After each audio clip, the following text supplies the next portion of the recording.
UP में लगातार मौसम में उलटफेर का दौर जारी है। इन सब के बीच मौसम विभाग का ताजा अपडेट सामने आया है। मौसम विभाग की ओर से जारी बुलेटिन के मुताबिक यूपी में फिर बारिश का दौर शुरू होने वाला है। 31 जनवरी से यह सिलसिला शुरू होगा माना जा रहा है। इस दौरान तापमान में भी थोड़ी सी कमी आएगी। आपको बता दें, हिमालयी क्षेत्र को एक के बाद एक 2 पश्चिमी विक्षोभ प्रभावित कर रहे हैं, जिसका असर यूपी में दिख रहा है। आईएमडी की ओर से मिली जानकारी के मुताबिक मंगलवार को यूपी के कई इलाकों में घना कोहरा नजर आएगा। इसको लेकर मौसम विभाग ने ऑरेंज अलर्ट जारी किया है। अनुमान है बिजनौर, मुरादाबाद, रामपुर, बरेली, पीलीभीत, लखीमपुर खीरी, सीतापुर, बहराइच, श्रावस्ती, गोंडा, सिद्धार्थनगर, महाराजगंज, गोरखपुर और देवरिया में सुबह या देर रात के समय घना कोहरा दिखेगा। इसके अलावा अन्य जिलों में भी कोहरे की घनी चादर तनी रहेगी।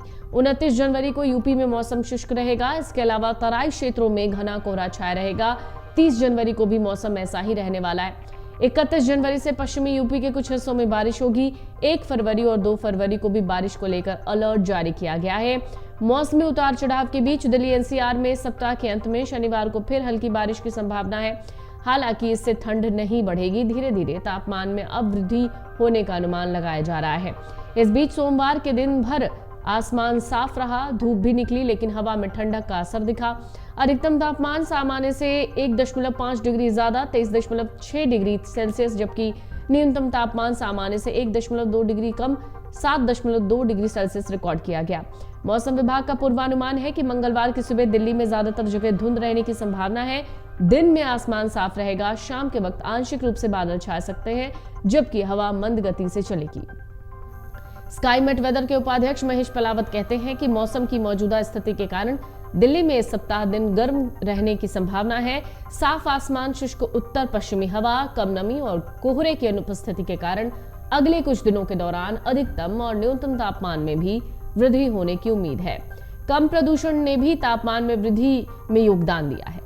आंचलिक मौसम विज्ञान केंद्र के वैज्ञानिक अतुल कुमार सिंह के मुताबिक 29 जनवरी से पश्चिमी यूपी में एक और पश्चिमी विक्षोभ सक्रिय हो रहा है। इससे पश्चिम के कुछ जिलों में बूंदाबांदी हो सकती है। इसका पूर्वी यूपी और अवध क्षेत्र में कोई खास असर नहीं पड़ेगा। ज्यादातर इलाकों में धूप खिलने से दिन में तो ठंड से राहत है, लेकिन पछुआ चलने से रात में ठिठुरन है। कई इलाकों में घना कोहरा रहने की उम्मीद है और ये लोगों की मुश्किलें बढ़ा रहा है। पूर्वी और तराई के इलाकों में लगातार घना कोहरा पड़ रहा है। मौसम विभाग ने मंगलवार के लिए 17 जिलों में घने कोहरे का ऑरेंज अलर्ट जारी किया है। 15 जिलों में घने कोहरे का येलो अलर्ट जारी किया गया है। स्काईमेट वेदर के उपाध्यक्ष महेश पलावत कहते हैं कि मौसम की मौजूदा स्थिति के कारण दिल्ली में इस सप्ताह दिन गर्म रहने की संभावना है। साफ आसमान, शुष्क उत्तर पश्चिमी हवा, कम नमी और कोहरे की अनुपस्थिति के कारण अगले कुछ दिनों के दौरान अधिकतम और न्यूनतम तापमान में भी वृद्धि होने की उम्मीद है। कम प्रदूषण ने भी तापमान में वृद्धि में योगदान दिया है।